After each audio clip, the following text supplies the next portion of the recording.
I'm not sure if you're aware, like Andrew Tate and people like that in what they call this modern manosphere, which is where men are gravitating towards, which does hold on the surface guidance and kind of the message of you need to take responsibility and get your life together, which appears positive, but then the underlying surface is insecurity, it's materialistic, it's misogynistic, it's homophobic, and it has a very, deep shadow side that I guess isn't that hidden. It's quite apparent once you get into it. I mentioned there an incident where a man walked in once because his wife had said, either you go to therapy or I'm ending this marriage. So he was very hostile and very resistant, as you can imagine. He walked in and he saw a box of tissue here, and he just stared at it contemptuously. And I knew what he was saying to me, but I acted as if I didn't. So since he thought I'd missed the cue, he kept focusing on it. I said, what's going on here? And he said, I won't be needing that. And I said, well, don't you know that every man carries a mountain of anger inside of him and a lake of tears? Not me.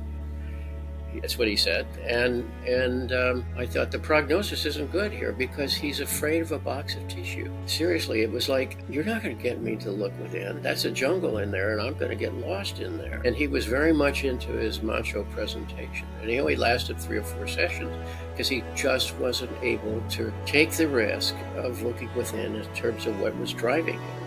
That's a very sad situation. I say this without judgment, but I have sympathy. However, I could imagine he's been through several relationships since, because you can't be in a better relationship with another person than you're in relationship to yourself.